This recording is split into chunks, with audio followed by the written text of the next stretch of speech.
This is your final welcome back from me to the Mastered Podcast. Hey, it's Jenna. Hope you've enjoyed our series so far. My final episode was with Trevor Whittamore, who is the founder of Social Talk. Now, Social Talk is a creative digital marketing media agency. Trevor works with record labels and artists independently. We were here today to talk about content, social media, a little bit about digital marketing and SEO, how that stuff works, how you can make sure you're found on the internet. But we talked a lot about how social and being authentic on social media and getting that out there is your best tool for promoting your music, whether that's on Instagram, TikTok, wherever that is for you. So I hope you learned something today. Thanks for hanging out with us. Let's go. Welcome to the Mastered Podcast, Trevor Whittamore. Hey, Jenna. Thanks so much for having me. What's going on? How are you? Not bad, not bad. You know, Kelowna last week. Great times, as always, with the country fam. And, slipping into fall, I guess you could say. I know. I started making weather reports and then was like, people don't want to hear this, but I like to just say it anyways. And you and I are probably looking at the same sky right now on opposite sides of the city, and it's gray and gloomy. It's not the best. Maybe a bit bleak, if you will. Yeah, but we also didn't have this kind of weather for so long that I don't mind it. Like, I get it. Yeah, I mean, you know? I love all weather, and I love, that's fine. But yeah, no, fall's definitely here. It's Yeah. here. Mm-hmm. Well, anyways, today we're going to chat about a few things. We're going to talk marketing, we're going to talk social strategy, and lots of things around that. I always like to start these with a little bit of your background because it helps for not only artists to understand who they're looking for and what kinds of backgrounds they're looking for in the people they want to work with, but also people who want to be involved and are interested in the line of work that they will potentially want to get into. So kind of walk us through your experience. Reminder and understanding to anybody listening that everybody's path is very non-linear in the music industry. If you've made it this far in the podcast, you've gathered that by now. So when we talk about education and all these things, it's not the only way. But Trevor, why don't you start with an intro on like where your education is and how you got into your initial career path and how you've wound up where you are now. Cool. For sure. Yeah, so I went to Western University in London. I took their business program and did a major in marketing and a minor in sociology. It was actually there at the end of the summer going into second year when I actually started Social Talk. I own a digital marketing agency and management company called Social Talk Agency. And I just had a lot of friends and people that were asking me, where can we get the music that you listen to? And, where do we download it? Can we download it? What's going on? So I started Social Talk, and it was a music blog. And yes, it was very much a blog in the days of calling them an actual blog. And essentially I just started writing about music, and it kind of just went from there. It turned into sort of like more of like, I did event photography. I got into doing events, bringing DJs into London, pretty much anything to do with events I was sort of involved in, but I quickly realized that I liked it, but I didn't want to be a promoter, essentially. And I didn't want to do that for the rest of my life. So I knew that I wanted to transition to an agency out of university. And that's essentially what I did. So I started the company in August 2010. And then in August 2015, I went full time with it. And Social Talk Agency was what it was becoming, essentially. So just this past August, celebrated 15 years since inception and 10 years since going with it full time. Now we're in the present time of Social Talk Agency works half with small business and half with artists. Obviously, we're here mostly to talk about music and, digital marketing and different things like that. And through the agency, essentially a lot of what we do is a lot of digital marketing, social media, content planning, content shoots, editing, digital ads. We have a website partner that we work with to build websites. We do e-newsletters. We do a lot. We do it all, and we work with independent artists up to signed label artists and everyone in between. I love it. It's great. Tell me a little bit more about the business evolving to work, like, directly with artists because you were from blog to agency. How did, like, working with artists kind of come into that? Yeah, so it's kinda interesting. So I started the blog, and honestly, within a month, I got I think it was a text or an email or something, basically being like, "Hey, we would love to bring, this artist, they're called Zed's Dead. We'd love to bring them to London. They're kinda making moves right now, and we'd love for you to, like, host the event and sort of, like, be the, brand or whatever kind of behind it." And I was just like, "Sure." And essentially, Sure. I was like, "This is exactly what I wanna do, I love it." I was huge into EDM, still am, but, they were basically like, "Yeah, so just, EMT me $4,500 or $5,500." I think it was, like, basically all the money I had in my bank account. It was all of it. It And sounds like then a scam all of a sudden. I'm like, "Wait a minute." my brother, was helping a bit and involved a bit, and he knew the manager. So, we Okay. knew the manager, that was kind of Yeah. the one great thing. And essentially, like, we threw that event, we sold out the tickets, it was 650 people, it was epic, one of the coolest nights of my life, and it was just like, "Okay, I wanna work in music, like, at this capacity, I wanna work with artists, I like working with artists." And the next couple of years, it was more of that, which eventually became, me talking to independent artists and them being like, "Yeah, like, I just don't really, social media, it's new, I don't necessarily get it, like, what do you do?" And it kinda just started from helping people and having discussions around it, and knowing very well that I wanted to do an agency, and so, like, what would that look like, and how did that transition happen? And, yeah, I remember I was still I worked a very brief corporate job, and while I was there, I was very much developing my company and trying to figure out what I was gonna do, and I took on, an independent artist for $250 a month, and because that's where I was at and Yeah. what I was doing, and, it honestly just kinda snowballed from there. Like, there was no real formula to it other than I knew I wanted to work with artists. I knew I wanted it to be primarily in marketing, and, that's what happened. I mean, I ended up working with a really, really cool artist that year that was, like, believe it or not, number 1 on the Billboard Hot 100, and it was Drop the just name, drop the name. his name is Omi. He's an amazing guy. I've been working with him for 10 years now, actually. And it was just so surreal working in that capacity because I was doing social media and I remember I'd be getting texts of like a picture of like him and Taylor Swift or like him and Kanye or like whoever. And so it was Casual. sort of like mind blowing at the time for me because I was so invested in music and the love for music, but then the love to help artists. So from there, it kinda just grew. It's so funny because, like, thinking when you were starting this in second year university, you probably had no clue where it would land you, and the things that have come of it are so cool. Yeah, I mean, again, for me, I've been a huge music lover my whole life. I was driving down to, like, wherever in Scarborough to, like, get printed tickets to go to concerts way, way, way back when, and when I got, Yeah. $50 or something for my birthday, like, it was going in my bank account for concert tickets, and so being a huge, huge fan of a lot of the artists I work with, pretty much all of the artists I work with, has been really cool in terms of being able to love music and then love what you do. And I can honestly truly say that. I've known you now for a while and we've become, pretty good friends and stuff. And you know how much I love music. You know how often I'm at concerts. You know that. So to be able to do it and I love nothing more than having a discussion with an artist about anything. Anything and To everything.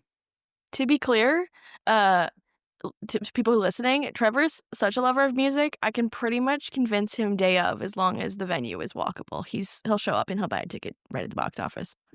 That we have done a few times for sure, and that is 100%. My philosophy on concerts with friends is if someone invites you, they want you there, you should go. Yeah. You should tell people who say no to me. Well, I mean, come on.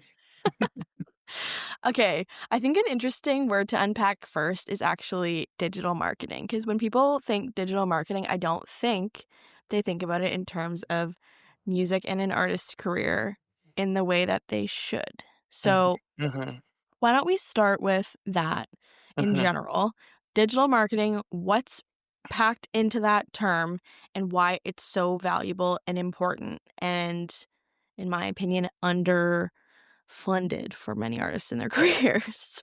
Oh, yeah, definitely underfunded and not overly utilized, but, I would say that digital marketing is the marketing for music and artists. We have magazines still, but they're online and they're digital through Instagram and TikTok. Yep. We have, um, like this, we have podcasts. Podcasts are marketed through social media, through TikTok, through Instagram, through Facebook, through YouTube Shorts, you know? And so I think when people think of digital marketing with music, they kind of either are not confused, but maybe they're a little bit weary or they're a little bit like, ah, nah, I don't need that. And it's actually quite the opposite. You don't go and get interviews through magazines. You don't go and get traditional ways in which of promoting your music like it was back in, I don't know, the early 2000s into like mid 2000s or whatever, you know? We're at a point now where the first thing often that a consumer of music will do is search you on Instagram or TikTok before they even look at your Spotify or your Apple Music or your Amazon Music. So to me, it's like I always say, your Instagram and your TikTok are your road to discovery for artists in terms of what are they getting out of you and what can they expect and what kind of a music can they expect from you while really not trying to sell it all that much because ultimately it's about your personality and what you want to talk about and what you are bringing to the table to then supplement through your music. Immediately, there's this name that's come to mind who's also come to my feed, uh, uh, in the last week or so. Have you heard of Joshua Sloan? I This think is that name sounds familiar, yeah. this is the perfect case study in what you've just said. Okay. Joshua Sloan has no music out, Okay. sold out a show this week. Everybody is singing every word to his songs. Where was the show? I have no idea, somewhere in America. I was gonna say, like, are we in Toronto next show? Toronto, we going? Oh, are we going? Yeah. When he comes to Toronto, you should hear him. All he's done is created this audience on social, and it's crazy because over the last 5 years, we've had this, like, TikTok stars getting signed, getting dropped, can't sell tickets, don't actually stream as well as you'd think because they have 1,000,000 followers, and then he's just done this thing where there's literally no music out. He has 1,000,000 not even 1,000,000 followers on TikTok, and he sold out a show, Mhm, and people are singing every word.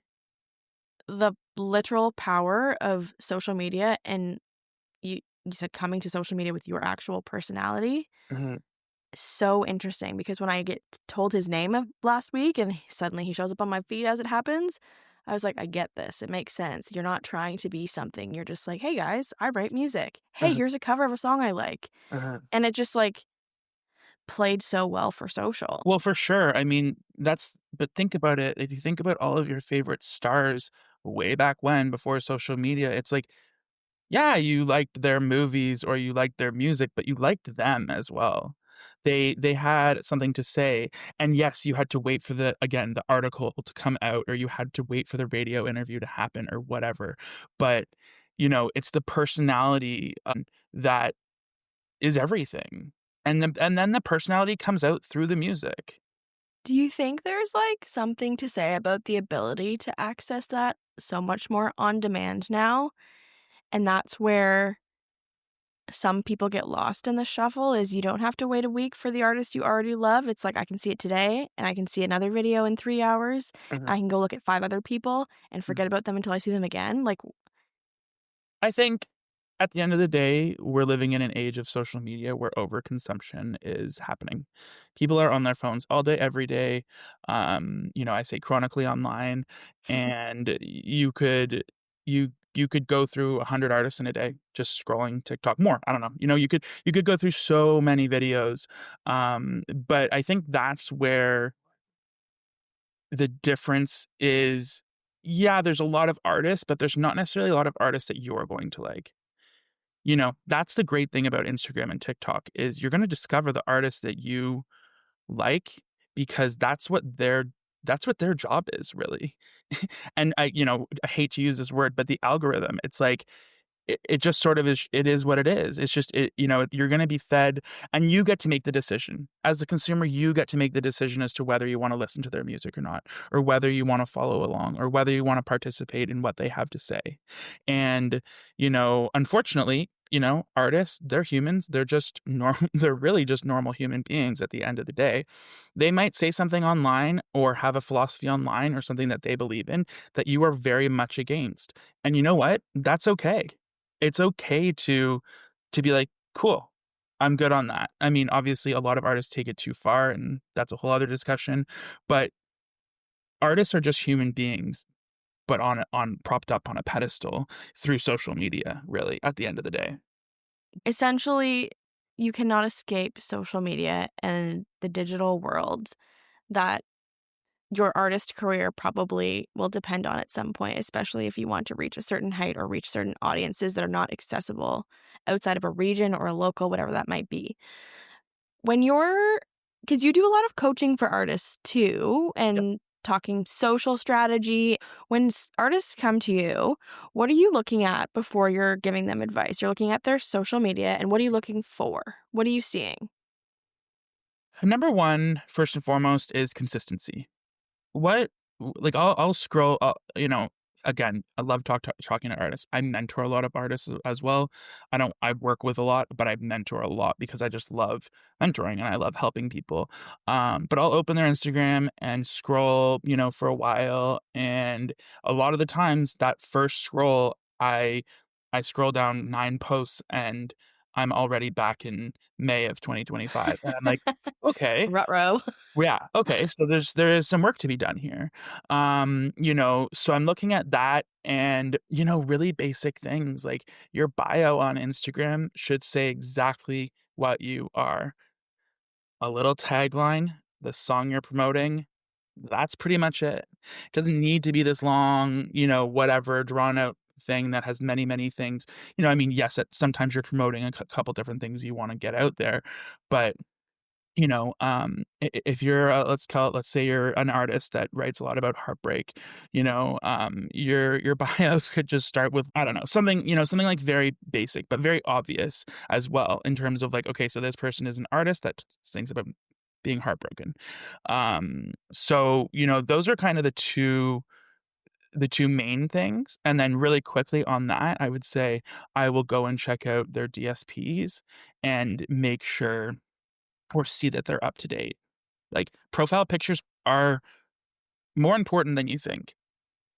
I Having a bio and little things like that are more important than you think. I think people forget that investing in these materials and assets, it's their, like, calling card. Mhm, If it's outdated, if you're talking about 2024 or 20, I mean, you can talk about 1 year ago in your bio, I suppose, but if you're talking about things that are, like, kinda past due and not that relevant anymore, people are like, "Well, have you done anything since?" And that's mhm, their impression of you now, mhm. right? Oh, 100%. I mean, that's why I say to everyone, have a short and long bio. Your short bio is, I don't know, that big. Your long bio is 4 of those. Like, Literally.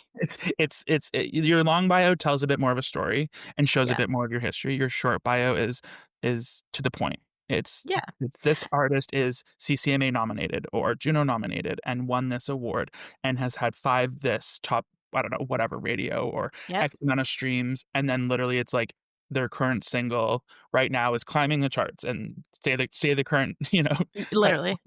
Yeah, Literally. As a bio writer, we keep the short bio to like 150, 200 max so that yeah. you can cut things out when they ask for 50 words. And the long bio is anywhere from 4 to 700, depending on how how deep you wanna go back into your past or how many accolades you have that are valuable to keep sharing about, but 100%, right? That's what your website's for. yeah, yeah. Okay, digital is social. Question on the bios in Instagram. Do you know if your bio in Instagram is connected to some form of SEO in Instagram? Do you know how that works at all? Yes. Yeah. Yes. I mean, everything, everything is searchable, right? Everything Yeah. is like if you Yeah. have in your bio, heartbreak songs by a Canadian country artist, well, heartbreak songs and Canadian country artists, people are gonna search those things. Yep. So it is definitely, applicable to, let's call it, like, the algorithm or, search, if you will. Yep. Even Google, Google it still people use it a lot, and so, it's not all just, AI and trying to figure out how to text someone back, you know? Like, it's like Google is big on that as well, right? So you Yeah. have to think about it from that perspective. I think even on the AI note, AI can search so much faster than a regular search engine, Yes. and so it can comb and find you faster. So keeping those things Yeah. key is important, right? Exactly, 100%. I mean, it's also, if you were to go into an AI like Chat GPT right now and search, up and coming, Canadian country artists, Front Porch is going to come up as You one of. hope. Oh, 100%, I'm pretty sure it I'm has. gonna do it right now. I AI'd well, I was searching about, like, just different outlets in Canada and or in general, and Front Porch came up as, like, the 3rd one in country music. So, I Sick. mean, there's no surprise there. You guys, do a lot, and you spend a lot of time and work on what you guys do through your platform. But yeah. That is crazy because I'm doing this on a Google that's a Google a Chrome tab that's not connected to my personal where I would obviously be asking AI, and the first thing that actually came up was, um, the source is the Front Porch Emerging Artist of the Year of 2025. That's funny. It works. No surprise there. That's so funny. And you guys Anyways, also, from what I understand, and know, you guys have amazing search engine optimization, so that plays along goes which along. I take 0 credit for, I barely know what that means. Ha, ha, ha. I just know how to write for the web now. Okay, so yeah, consistency, super important. When we talk about social media, digital marketing, there's also the aspect of dollars and ads. Right. When you're this is primarily the independent artist we're talking about. Let's think about people who are trying to build a platform, trying to gain new followers, fans. So, when you're thinking about digital ads and spending for that type of artist, what are the priorities? Well, I mean, digital ads at the end of the day are to amplify and to create discovery and awareness. So if something's working, you could lean into it and you could do digital ads behind it. Otherwise, all Meta and TikTok ads is for discovery. Now, here's where the song and the music has to be good. There's so much music online, which we know, we were just talking about that people can weed through it very, very quickly. Hooks are important, getting right to the point on the song that you want, very, very important. Captions are even really important. A short form caption needs to be really, really good. A long form caption can go, a long way as well.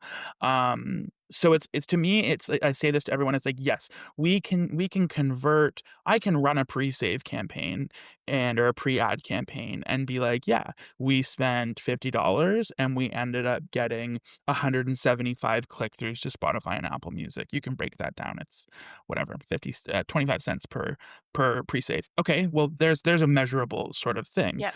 but it's harder, in my opinion, to track, plays from a song, let's say on Apple Music. Um, but, you run an ad after a little bit of a lull or something kind of not really working or the song's maybe not going exactly the way you want, you can drive people directly to Apple Music and you can sometimes see, the return on that. But again, the song and the content itself, like how you're selling the song is very important. Let's go to content. I'm jumping around quite a bit, but that No, feels the way to talk about social media and digital content anyways. It's like just jumping around because there's so much. This could be par in 3 to 6 parts, let's be real. honestly, 100%. Come back Yeah, for more. yeah. Um, but talking about content, let's say an artist, it's time to put out a single 8 to 12 weeks from now. If it's 2 weeks from now, you're too late. You should have started 8 to 12 weeks ago, let's be Mhm. honest. Perfect. But we have 8 to 12 weeks to start recording content, putting it out, teasing a single. What's the content strategy? Well, I mean, it depends on how willing you are to just dive headfirst into it. You have to be posting every day about the song. You could be Did you posting hear that, everybody? You have to be posting a lot. A lot more than you think. 100%. You can take one day off a week, fine, but you have to post every day, and you should be posting really if you're very brand new or very, trying to break through, 1 to 3 times a day. That's what TikTok is for. TikTok doesn't no one cares about what your TikTok talk looks like when they first really go look at it. They just wanna scroll and see, what's been going on. Yeah, And, I think, there's different ways in which you can almost test and learn. So, okay, so what hooks are working with this song? What captions are working with this song? What part of the song is working? Typically, you're gonna know that, and typically, it's gonna yeah, be the bridge or or chorus, right? yeah. That's Yep. that's where the point of the song is. But yeah, it's sort of that's that's it, really. Yeah, and I think let's go to the artist who isn't super excited about posting on socials and creating content for TikTok and Reels and YouTube Shorts, etc. What's your advice for them? Like, because my advice usually is suck it up and record a bunch of bulk content twice a week when you're not in a bad mood. 'Cause I was basically gonna say the exact same thing, which is bulk content every 2 weeks, even once a month if you can go that far. It'll take a yeah, while. It'll be a busy day, but, and just do it. yeah, A 50-second video can be cut up into 3 different videos. yeah. Change your You know, outfit a couple times and you're good to go. done. Oh, but seriously, and then rotate through Yeah, it. yeah, truly. You You know? can you can also recycle your videos and content too. Post it again. Don't Oh, post it tomorrow and next day. Post it 4 weeks from now again. Use it. for sure, and I mean, I don't know, a lot of people don't know about this tool, I keep bringing it up, and no one honestly seems to know about it, but there's something called Trials on Instagram, and it's basically every time you post, your post is shown to people that don't follow you. So people Yeah, that actually do follow you will not be able to see it, unless you change the setting after the fact and you right. want it to be shown to everyone. I did this recently again with an artist, and it was my first time posting there for them, and the video got 500,000 views. And I was just, like, shocked. I was I wasn't shocked, but I was like, "Wow, this is cool," you know? Now Yeah. it takes a lot to replicate that. That might be 1 in 10 videos, but okay, fine, then do it. You know? Just literally do it. Just do it and don't worry about it. Just going back to the question before in terms of the 12-week timeline, it's like, get people hooked on the song that they need the full version, and they Get them really commenting. Like, when comment. is this release? How Yeah, like this date can't come fast enough. Want to hear the next verse. How does yeah. the song start, you know? I was just about to say, and do questions. Who wants verse 1? Who wants the chorus? Who wants like, when should I release this question mark? Is September 26th, like, too far away, question mark? Involve those people. Yeah. They like you. Those are the people that wanna be following you, and Yeah. they're gonna be ultimately your number 1 supporters, you know? Exactly. So not playing into them, but, engaging and using that audience is so important. I think a really good example of this might be off your TikTok path a little bit, but because it's a little bit bro country, but Graylin James put out a song called Water at a Wedding in August. And for 8 weeks ahead of it, the song is, first of all, insane because of the twist. The twist is crazy. It's like, why is she drinking water at her wedding? I hooked up with her X amount of weeks ago. She's pregnant. Wait, that baby could be mine. I'm the reason she's drinking water at her wedding. And he trickled that out so slowly. I watched the whole thing. If you are an artist who has an interesting song with a flip or a switch and you are like, how do I trickle this out? This was like the perfect execution of it.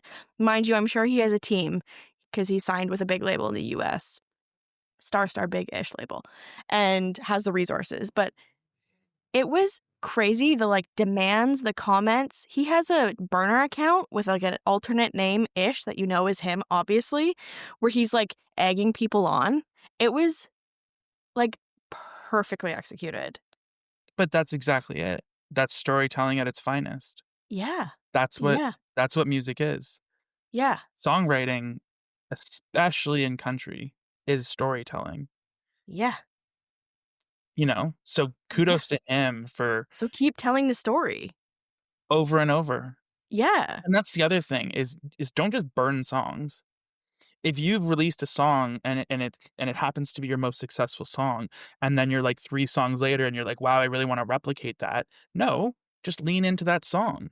Yeah. If someone has Exactly. if you have 1,000,000 streams, if you have 50,000 streams on that song, you know what? Legitimately, no one has heard it. Yes, we're gonna be proud of the 50,000 streams, but then we're gonna strive for 500, and then we're gonna strive for 1,000,000, and then we're Yeah. gonna go from there, because there are songs out there that have over 4,000,000,000 streams. That's literally half the world's population worth of listening. There Isn't that you go. crazy? Um, Another great example of this, I don't know this artist otherwise. There's a song called "I Hope It's Hot Out." I'm just giving lots of examples to demonstrate your points visually for people. Song's called "I Hope It's Hot Out." I think the artist's name is Kyle Clark. It came out in 2021. It hit some random summer vibe algorithm this summer and exploded. 100%. How do you not know your song? Like, sure, he posts about it here and there, but keeping it alive, somebody hears it and is like, oh, that's kind of fun for a trend. Or it's like they post a video and they don't know it's going to become a trend. Like, you can't give up on your songs either. You never know when they're going to actually like have their moment. For sure, right? And that's the other thing is that the world goes through so many ebbs and flows, especially right now, and it's like people are gonna connect with things at different points of time, Yeah. right? We've had songs from, I think, don't quote me on this, but the '60s, '70s, '80s, '90s, early 2000s, mid 2000s, 2010s go viral through these platforms, and I'll go and search it on Spotify, because that's the only one where you can fully see the numbers, and it'll be like 1,000,000,000 streams, or it'll be like 850,000,000 streams, and it's like, yeah, that song is popular. You know that there's a base behind it, but you know it's gone viral again, which I don't love the word viral, but it's kind of the only way to say it, and yeah, it's amazing how many songs through TikTok and Instagram, probably more TikTok, but I mean, Instagram is also a huge discoverer that go viral and people find them. And it's Yep. like you have 15, 16, 17-year-olds listening to a song from the '90s that they weren't even born when that song came out, but they love it. And they love Yeah. everything about listening to it and making videos to it. Exactly. It's weird to think of some of those. The only one that I can think of off the top of my head randomly is like when Dreams by Fleetwood Mac decided to blow up 3 times so far on social in, like, some different version of it or some remix of it comes and it's just, Mhm, like, constant, mhm. and that was already a massive song, well beyond our ages, you know? 100%, and just going back to one of the original things that we were talking about, but, like, if people like something, they're gonna consume it, they're gonna like it, they're gonna wanna listen to it, and that's what happens. Exactly. Um, what am I forgetting? Oh, let's talk about, um, when your content isn't catching on. Mm. Why? What do you when like, this is generic on purpose. Why does content not catch on? Why do people not watch your videos? Why do people not resonate with the video and the song? What are some of the reasons behind that? Sometimes the algorithm is finicky, but that's not what I'm talking about. You have to be authentic in everything that you do. Even if you're doing a lip sync, if you're not authentic, people are gonna see right through it. If you don't believe in your own music and you're just singing it because that's the song that the team decided to cut or something like that, people are gonna see right through it, you know? So if it's not resonating, I don't know, take a step back. How long are your videos? They should be short. Yeah. What hooks are you using to pull people in? People are very visual. They need visuals. They need to see something. You know, and I would also say like huge again, bringing this point up, but consistency. Like if you're not posting even 5 times a week, Monday to Friday, and you're not, and you want more, and you're like, why aren't my followers growing, or why are well, sorry, don't even like. I'm sorry. It's They can't find you. There's not enough content. exactly, and that's where I say, you know, on the TikTok side of things, you could be posting 3 to 5 times a day. We've seen it happen many times. Yep. Exactly. Exactly. Last thing, your thoughts on AI in social media, not as a search engine, but utilizing AI for social media. Let's leave the like AI generated music stuff out of this, but Yeah. We'll let's leave that talk out. about leveraging AI I would effectively. say if you are fully independent and you know, don't have a team. Well, a lot of people are independent and have a team, but let's just say you don't have a team and you're trying to navigate social media. I think is great for, um, caption suggestions. But again, you need to tweak it to your own. You need to make it, you know, authentic to you. If you don't use double dash, well, you're done. AI is gonna you're gonna be ruined, you Yeah. know? So I think that sort of thing it can be good for.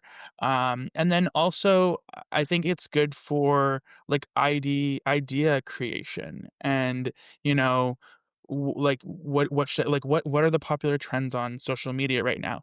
You're gonna know most of them, maybe. Well, I shouldn't assume that. But at the end of the day, you know, it's easy to just go into ChatGPT and say, you know, different ideas for, um, like a again, a breakup song, you know, through for social media kind of thing. And you're gonna get a list of ideas. You're gonna get a lot of ideas. AI is tricky though because there's nothing more personal than you and yourself and your authenticity. So, I personally don't really use AI that much in a lot of my business. Of course, I use it in some aspects of it because it's smart and it's just a faster way to, you know, do what you're doing. But again, you're not gonna write a song through AI. You're not gonna record a song through AI. You're not going to lean on AI as your tool for everything. It just needs to be used in a smart way. Yeah, like more elevating, just like being like supporting what you're doing, like enhancing it For sure, or making things for sure. automated where you can be like using it AI for good. Very big advocate of AI for good because AI is not regulated enough, but Mm. nonetheless, you can see through AI generated content in some ways. And this is my personal note. If you're using AI to help generate your captions, you need to read those before you hit post. Oh, 100%. Oh, yikes. 100%. Yikes. I mean, I'm sorry, you know how many double dashes I see, and I'm like, "You did not write this." No. That's just not a good look. Now, also, not everyone on the internet knows that, but at the same time, it's very sometimes easy to see through Yeah. stuff that's been written, on AI, and it's not personal. It's just still No. it's like general personal, which is Yeah. not good enough, unfortunately. No. What did I forget to ask you? What is missing? Oh, I mean, there's a lot more we could talk about, to be honest with you. I think that's a really good, um, general overview. I mean, if we're coming to an end, I'll just say this. Hit me up, hit my IG up, shoot me an email. Always down to chat. I will literally chat with everyone, have a 30-minute discovery call. And I'm not talking about new music or sorry, new business. I'm talking about let's just chat. I love to talk to people. I love to help people. And, you know, digital marketing doesn't have to be scary. No.